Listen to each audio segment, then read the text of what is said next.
好，接下来我们要来关心国际震惊的消息，是川普要邀他的前恐怖头目正式的进白宫。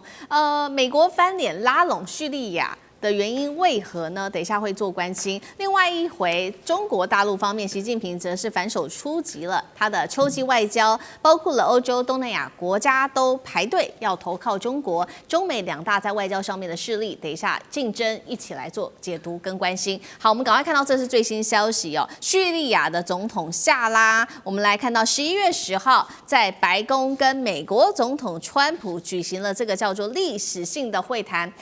之所以叫做历史性的会谈，是因为这位夏拉啊来头可不小，他是当时美国悬赏1000万美元所要捉拿的对象，他是伊斯兰的圣战士。那么过去他所领导的萨姆解放组织曾经跟盖达组织是有所关系的。那么时序我们来看到，从今年的7月份开始，才终于从美国的恐怖组织名单中把它给移除了。那么如果这一次夏拉，你看到这一次做了这个访问哦，等于说是从1946年以来，叙利亚独立以来首位访问白宫的叙利亚的重要领袖。我们来看看 BBC 怎么做分析。他说呢，这一次叙利亚的领袖跟川普做了一个这个访问哦，等于是什么意思呢？也就是美国跟叙利亚之间在军事上面的合作，叙利亚即将加入美国防堵 ISIS 的国际联盟，那么美军还会进驻到叙利亚的首都大马士革的空军基地，对于美国来说将会是重大的一个外交政策上面的转向。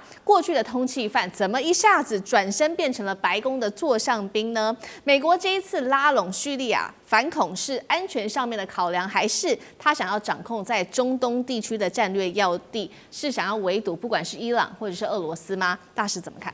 我想当然是安全考量了，还有就是围堵，尤其是伊朗啊。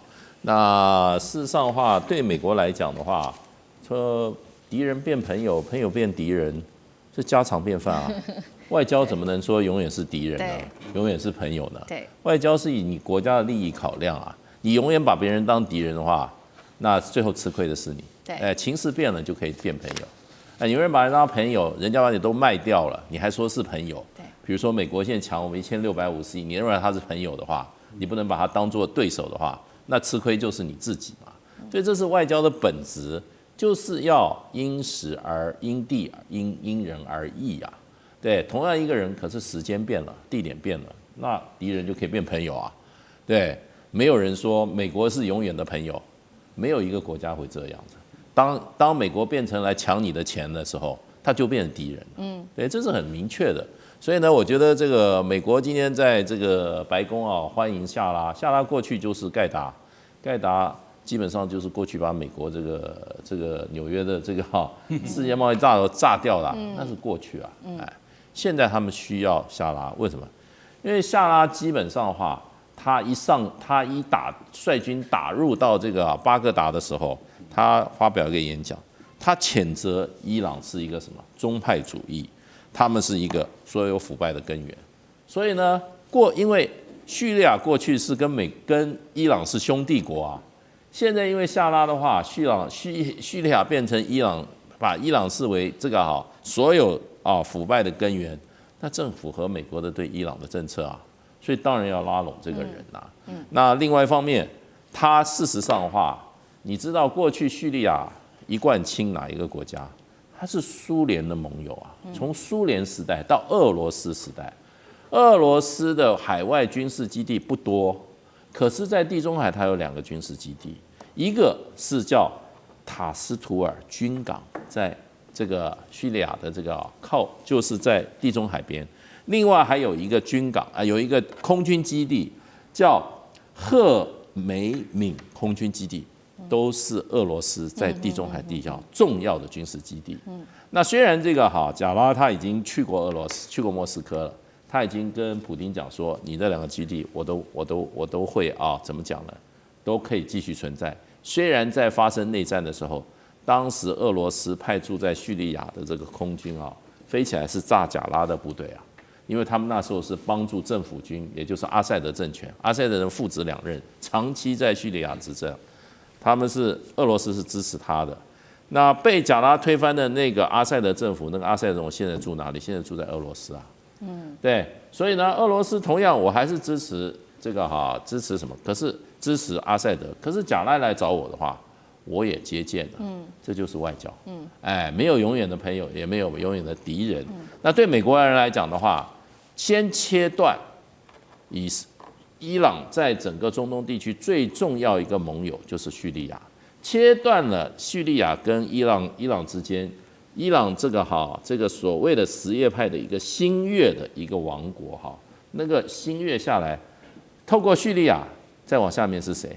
是黎巴嫩啊。黎巴嫩对于这个以色列最大的威胁是什么？真主党，真主党也是这个什叶派，回教什叶派的进度。那他的给养，他的这些飞弹啊，他的火器啊，这个过去从哪里？从这个叙利亚这边过来啊。那现在把你这个叙利亚把它切断以后，那真主党他也就这么孤立了。所以美国当然是从这个战略考量，情势一变，敌人杀得血海深仇，可以立刻坐下来怎么样？拿香槟酒来干杯啊！看的是什么国家利益啊？对，有利益就可以交朋友。所以对美国来讲，你不要以为美国的朋友都是永远是朋友，有些过去这个亲美政权的头被美国 CIA 给干掉，那是符合美国国家利益。美国只考虑自己国家利益，没有其他什么事情，没有什么其他考量。好，美国基于安全上面的考量，国家安全这一次看叙利亚做朋友要围堵，不管是伊朗或者是黎巴嫩真主党是下一步。那么接下来我们要来看到，那中国大陆方面呢，他现在交的朋友，尤其是习近平现在展开所谓的秋季外交，两个国家今天我们会特别来做关心。第一个就是西班牙，等一下我们也会来关心到的是泰国。先看西班牙的国王，这位是菲利佩六世，11月10号正式的他飞到了大陆展开他登基以来首次的访中行程。他在成都先参加这一场中西的经贸论坛，接下来会转往北京会见中国国家主席习近平。那双方预计会签订很多的合作，那这当中跟影视也有关系，跟农产品的全面贸易也有关系，被视为是中欧关系解冻的一个重大的信号。接下来中国会把西班牙视为是一个外交跟商业上面打入欧洲的一个重要跳板吗？尤其是这个中美在对抗的一个格局之下，尚志哥怎么看？这两天在微博热搜出现了西班牙国王伉俪，谁呢？就是他的王后叫莱蒂西亚。她在出席场合当中一身黑，黑色套装、黑色包包，全身都黑，但是气场十足。那西班牙的王后向来就被视为是全欧洲最美的王后，跟斯米一样，以前是新闻主播出身呢。所以呢，她这次这个气场刚好随着国王一起来，引起大家的关注时尚感十足。所以刚好也让这一次的此行当中新添了很特别的话题。但我们知道，其实中国跟西班牙的关系在2024年前2年是很恐怖的。为什么呢？一开始有两个，第一个部分是华为的部分的他们使用的东西，当然这几天欧盟也在逼全欧盟的所有的国家要把华为的通信全部去掉了那么西班牙也被盯，因为过去西班牙是用华为的通讯设备。除此之外，当然就是先前新能源汽车，在去年的这个战争当中，西班牙是最早跳出来说，对，这个能源汽车很糟糕。结果后来被中国大惩罚，包括了这个我们都知道，现在西班牙3个东西是农产品啦。第一个部分就是西班牙的猪肉，尤其它的火腿、橄榄油跟另外葡萄酒。所以后来在真的是惩罚之后，西班牙赶快调整，马上就弃权了所以这个部分调整很惊人，而且调整之后，中国马上给予回馈所以我们看到这个回馈当中，就是这一年非常非常惊人首先就是说，我们看2024年现在陷入低谷，可是一下子就是最先反弹。反弹的关系应该是所有欧盟国家当中跟中国反弹最好的就是西班牙，也为什么这次国王跑来？我们看今年的第一季呢，相较于2024年，其实中国跟西班牙的部分的进口贸易，我们看数字啦，大概就500亿美元，听起来没有很多但是呢，在今年第一季整个成长了24%，然后后来每一季、第二季、第三季都还是20几%，是因为等比的部分成长。所以我们看背后是什么？除了中国不只是开放了原先既制裁的刚刚讲的这些猪肉啊，包括橄榄油跟葡萄酒之外，而且还扩大了很多的投资我想其实大家注意，这里头就刚刚其实思明讲了出口，中国大陆后来发现，因为西班牙就是一个农业出口国家，所以它其实工业各方面制造业都非常落后。所以中国大陆现在其实在过去谈的部分，恰好就是在这2年，特别是经有大笔的推进，其实包括了什么？因为电商。很多中国大陆的电商要进欧盟、欧洲的国家当中，以西班牙做他们的跳板，总公司欧洲总公司设在那里。对，有电商就有冷链，有冷链就有很多的工业就导入。除此之外，也包括中国大陆在那边投资了新能源的产业园区，这里包括也宁德时代对于新能源的零组件。不是做全部啦，一些零组件要补充的也都在西班牙设厂，因为那边就有农业嘛。所以西班牙因为中国引进了这些工业跟制造业的时候呢，其实刚好就可以弥补，然后来交错。西班牙国王这次后面还总讲到北京会拿到更多的优惠，我们现在已经确定中国会开放牛肉。也开放樱桃，这已经是定了。所以到北京之后呢，应该会拿到更多的中西的合作的更多的贸易数字。好，我们这次看到这一次中国大陆跟西班牙的合作，也算是透过西班牙，中国大陆正式的再次的打开整个在欧洲的一个大门哦，商业大门。那另外一方面，在东协国家这边也有所进展。刚刚说在秋季外交嘛，除了在欧洲国家，我们看到东协这边11月13号，另外一场重要的会议就是泰王了。泰王自己亲自的展开了对中的国事访问，这一位是泰王瓦吉拉隆功，这也是中泰建交50年以来泰王首度的访中哦。那双方会展开的合作，包括涉及到天文啊、机器人啊，甚至是文化、软硬实力等等。另外一方面，这个挪威的外交大臣也在这个时候本周抵达北京，会来做外交。首次的有泰王访问大陆，显示中泰关系的重要里程碑吗？这一次习近平的秋季外交攻势主轴，干哥又怎么看？好，瓦吉拉隆功这次访问中国意义非常重大。为什么？50年来，泰国王室没有到中国正式访问，为什么？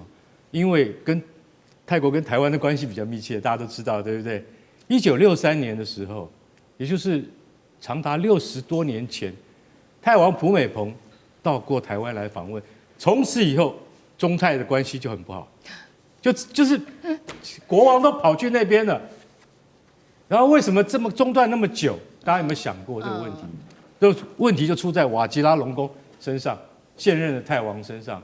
因为现任的泰王他在泰国的时间根本没有多长，他一直在巴伐利亚，在他的别庄里面、古堡里面。瓦吉拉隆功是全世界现存的君主立宪国家的君主里面争议最大的一个人。这一次他去出访中国，对他而言是重新洗白的好机会。为什么？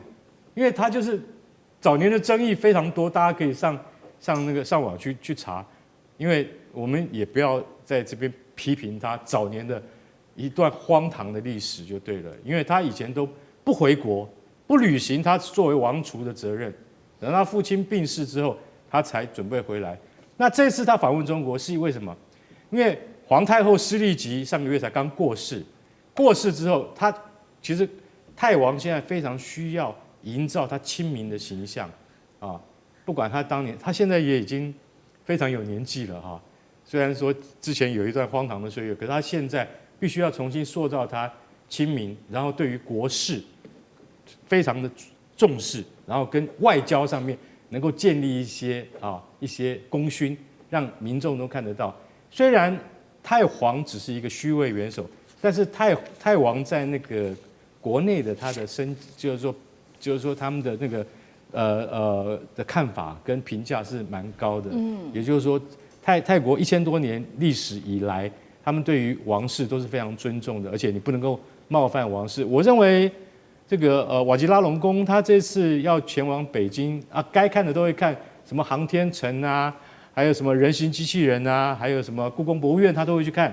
那我是觉得说，他一定会留下很多影像记录，让大家还有包括国际社会，还有他国内的人民都看到，他已经重新塑造了他的一个形象，可以增加他很多的分数，可以以后在将来对于重建泰国王室的形象非常有帮助。好，谢谢干哥。那我们休息一下，马上回来。地缘政治、美中之争、战略价值、强权崛起、小国生存，现在与未未来，洞悉事件走向，掌握世界脉动，全球观点尽在环球大见。